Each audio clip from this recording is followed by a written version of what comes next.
even if it's a good idea, like you have to be, they talk about perseverance, like you have to pitch into 3, 10 or 12 and then the 13th one actually agrees. Absolutely. So how do you know it's lack of perseverance from my side or that the idea is really bad?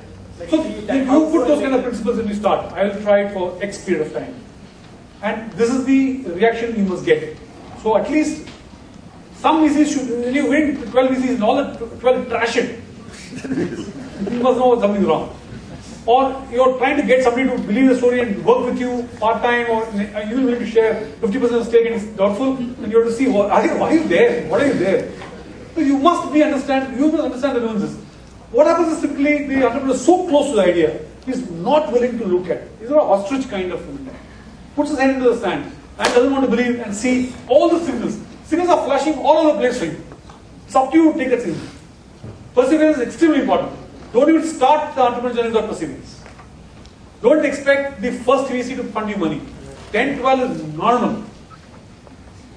Normal. You actually will not go to the VC of choice for the first 3. So the first 3 you build your model.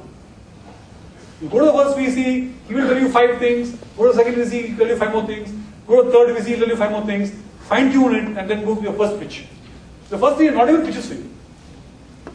And therefore you must make sure that you go to those people who are willing to listen to you. At the same time, if they say no, it's not going to matter.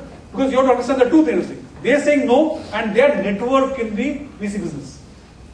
If they are very strong opinion leaders, don't go to them. Because it will spread rapidly. And once they say this was useless, we understood. And you know, surprisingly, there are many times why people say no. The most common.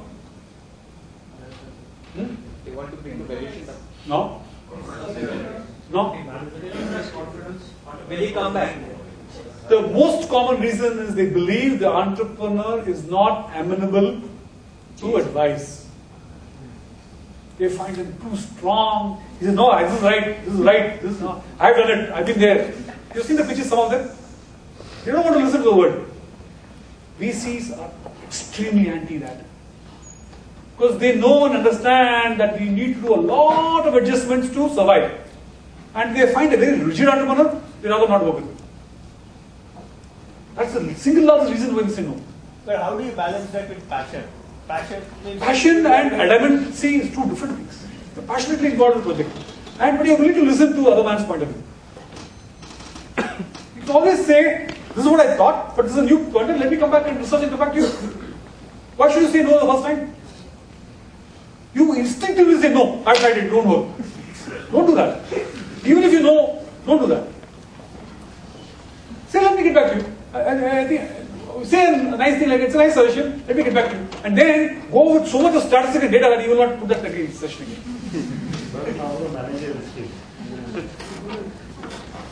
Right. So that's the...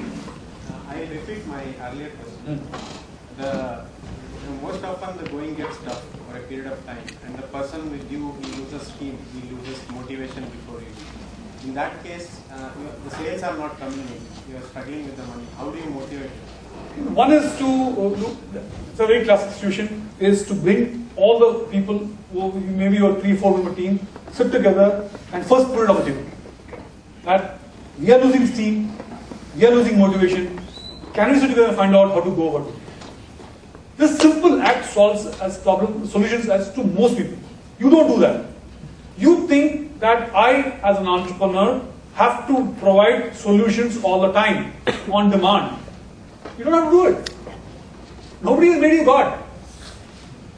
You have to be able to show that other person that I understand the situation you're in. You will do it before he even tells it.